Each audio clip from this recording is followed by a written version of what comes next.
मेरी ज़िंदगी बर्बाद कर दी, मेरा फूल सा बच्चा।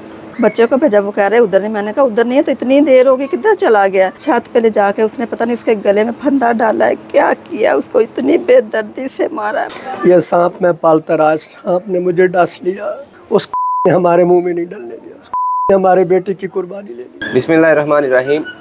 लाहौर में एक बड़ा दिलखराश वाक़या पेश आया। भाई ने अपने छोटे भाई जो कि उसका सुतेला भाई था उसको कत्ल कर दिया।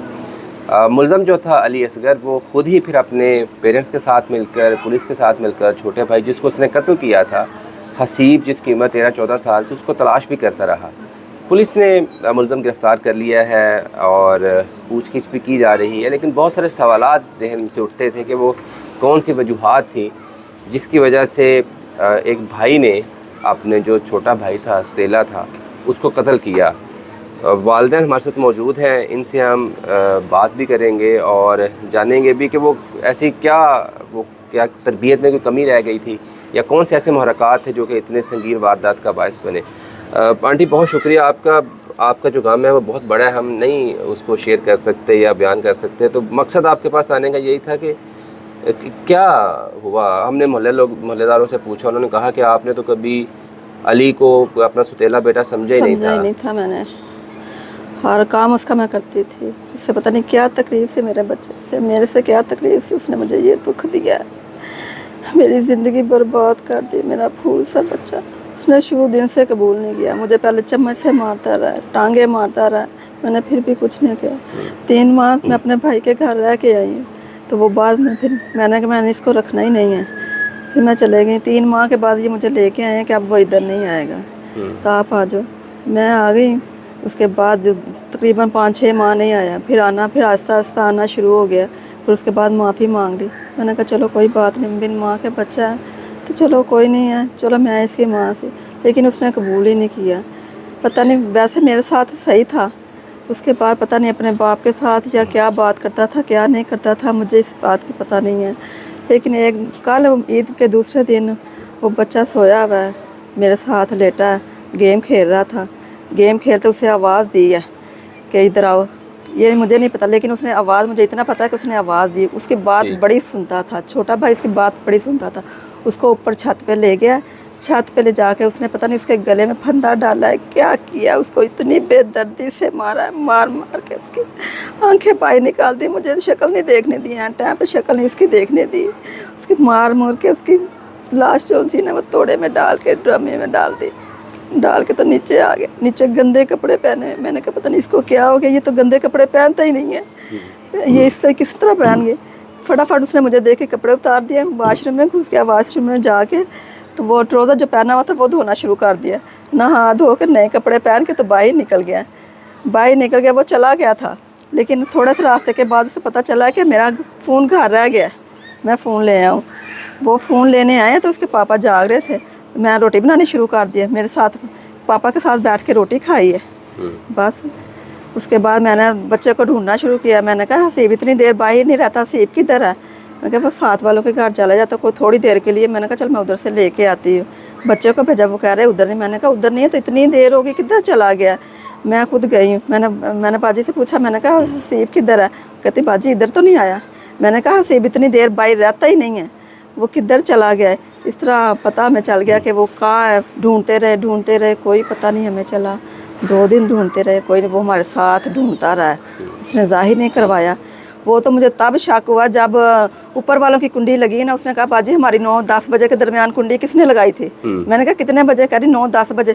मैंने कहा इतने टाइम पे तो हसीब गुम हुआ है, इतना 9-10 बजे के दरमियान हसीब गुम हुआ है, तो तुम्हारी कुंडी किसने लगा दी? फिर मुझे शक पड़ा है कि कुंडी तो उसके कभी लगाई नहीं किसी ने भी। इस वजह से मुझे शक। मैंने इसके पापा से कहा, मैंने कहा मुझे शक इसी के ऊपर जा रहा है। कहते नहीं, कभी भी नहीं हो सकता कि वो अपने भाई को इस तरह करेगा या ले जाएगा। मैंने कहा नहीं, मुझे शक पड़ रहा है कि उसी का काम है, किसी का भी काम नहीं है। कितना अर्सा अली आपके साथ रहा? पहले आते, मेरी शादी से पहले मैंने नहीं उनकी परवरिश की, कि दादी ने, चाचू ने वगैरह ने की है। आते थे थोड़ी देर बाद मैं लेके आती थी। मेरी अम्मी ने कहा था शुरू दिन से कि बच्चे वो तुम्हारे ही हैं, आज ले आओगे, तुम्हारे बच्चे नहीं हैं तो वो तुम्हारे बच्चों के साथ मिल जाएंगे तो वो तुम्हारे बच्चे ही लगेंगे। मैं कितनी दफ़ा मैं लेके आई हूँ कि वालिद ने, उसकी वालदा आती थी, दादी वगैरह आती थी, वो ले जाती थी।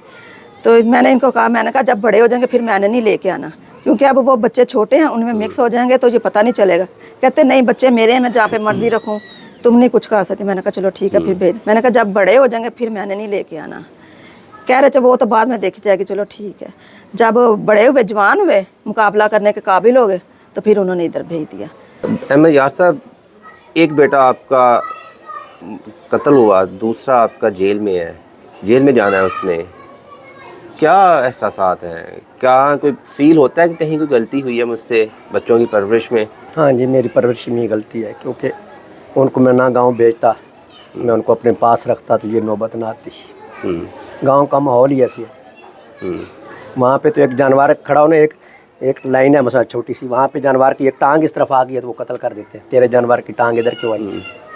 तो आपको लगता है कि जो उसने गाँव में वक्त गुजारा वो पर उससे बच्चे ख़राब हुए? मेरी कमज़ोरी है, मैंने क्यों भेजा उसको गाँव, क्योंकि कोई हाल नहीं था। शादी भी मेरी साल बाद हुई है, मैं मेहनत मजदूरी करता या बच्चे संभालता। 15 छुट्टियां मुझे फैक्ट्री में दी थी, 15 फैक्ट्री, एक बाजू पे मैं एक को सुलाता था, दूसरे बाजू पे दूसरे को। ये सांप मैं पालता रहा, सांप ने मुझे डस लिया। सांप मैं अपने घर पालता रहा, गांव में मैं इनको खर्चे देता रहा, 10-10 हज़ार, 5-5 हज़ार, 20-20 हज़ार कर्जे उतारे। इसके कॉलेजों की फीसें वो मुझसे ज़बरदस्ती लेता था मेरा भाई, दे इनके खर्चे, दे इनके खर्चे। मैं सब कुछ करता रहा। कभी 23-24 साल बड़ा वक्त होता है, 20 साल, कभी ये कोई ऐसा लम्हा जिसमें आपको ये खदशा जहन में या गुमान हुआ हो कि यार ये एडजस्ट नहीं हो पा रहा दूसरे फैमिली के साथ, या कोई नुकसान ना पहुंचा दे? कभी कोई ऐसा उसने कहा था या कोई शिकायत की हो आपसे? मुझे कहता था मुझे हिस्सा चाहिए। हिस्सा किस चीज़ का? ये मकान का, ये 2 मरले में से। ठीक है। मेरी ये ख्वाहिश थी और मेरी बीवी की कि इसकी हम शादी कर देंगे, 2 बच्चियों की भी कर देंगे। जब छोटे की हम शादी करेंगे उससे पहले हम एक बड़ा मकान लेंगे। ठीक है। ताकि दोनों बेटे सेट हो जाएंगे। अगर यहाँ पे ना बन सका, मैं ना ले सका, तो गांव में मैं इसके लिए एक मकान बनाऊंगा। इसने उसके साथ जुल्म किया। इसका प्लान ये था, जैसे नज़र आ रहा है कि मैं इसको बंद करके मार दूंगा, अभी ड्रामे डाल देता हूँ, रात को ये छत पे सो जाएंगे, उसको क्या पता कि शाम सारा ख़ानदान आ जाएगा, सो जाएंगे, फिर इसको मैं प्लाट पे फेंक दूंगा। वहाँ से अलाइशे वगैरह उठा रहे हैं तो ये गया, मेरे रास्ते साफ। ये उसका प्लान था, उसमें वो नाकाम हो गया। मेरी रिक्वेस्ट है मरीम नवाज़ साहबा से कि अल्लाह के वास्ते ये तेरा हल्का है, हम आपके वोटर हैं, हम शहबाज शरीफ के भी वोटर हैं, नवाज़ शरीफ के भी। मरीम साहबा आप हमारे हल्के से मुंतखब हुई हैं, राना मुबशर साहब को हमेशा हम वोट देते हैं। हमारी उनसे रिक्वेस्ट है, मुझे उनसे कुछ नहीं चाहिए, इसको सजाए मौत होनी चाहिए, इसको फांसी लगनी चाहिए, इसको हमने नहीं छोड़ना। अगर जज साहब ने इसको छोड़ दिया, मैं जज साहब के सामने भी यही रो के उसको कहूँगा कि जज साहब अगर इसको आपने उम्र कैद सुनानी है ना, तो वो तो 25 साल है, वो दिन रात इकट्ठा करोगे 10 सालों में वो ख़त्म हो जाएगी। तो 10 सालों में जब इसने हमें ख़त्म करना है, तो अभी मैं आपको कहता हूँ कि इसको छोड़ दो, हम इसको माफ़ करते हैं, आप इसको छोड़ दो, इसको गोली दो, ये हमें मार दे। ये कातिल नहीं है, कातिल आप हो, कातिल जज है जो उसको छोड़ रहा है। अब बीत पे मुझे कहा गया कि मैं 20,000 दूंगा। पहली तारीख को हमने अपनी सैलरी खर्च कर ली। मैंने इसको कहा पैसे बचा, इसने कहा नहीं 7 को अली ने आ जाना, ईद 10-11 को है, 20,000 देगा। वो आया, 4400 कपड़ों की सिलाई थी उसके पास थी, उसने कहा वो मैं अपनी तरफ से दूंगा, तुम्हें 20 पूरा दूंगा। 20 की बजाय 17,000 दे रहा है। 17 में से अब 4,000 उसकी सिलाई भी गई, पीछे रह गया 13,000। उसके बाद हमने ईद पता नहीं किस तरह की है, ईद किया हमने, गोश्त इकट्ठे किए, फ्रिज भरा के हम खाएंगे। उस ने हमारे मुँह में नहीं डलने दिया, उस ने हमारे बेटे की कुर्बानी ले ली। एक बात जो वालिदैन ने बात की वो ये बिल्कुल सही है कि बच्चे, आज के बच्चे जो हैं ख़ास तौर पर वालिदैन की तवज्जो के ज़्यादा वो मुस्तहिक हैं और उनका ज़्यादा ख्याल रखना चाहिए। लेकिन इसके साथ साथ अब ये पुलिस की रिस्पॉन्सिबिलिटी है, रियासत की ज़िम्मेदारी है कि वो जो कानून के मुताबिक उसको सज़ा बनती है मुल्ज़म को, अली को, उसको वो मिलनी चाहिए। और यही इन दोनों वालिदैन की ख्वाहिश भी है और उन्होंने मरीम नवाज़ से भी अपील की है, शहबाज शरीफ से भी अपील की, क्योंकि ये हल्का भी उन्हीं का है। मरीम नवाज़ वो इस जो मुसीबत की घड़ी है, इसमें उनका जो अगर हेल्प करना चाहती हैं, साथ देना चाहती हैं, तो वो यही है कि बच्चे को सज़ा दिलवाने में अपना किरदार अदा करें।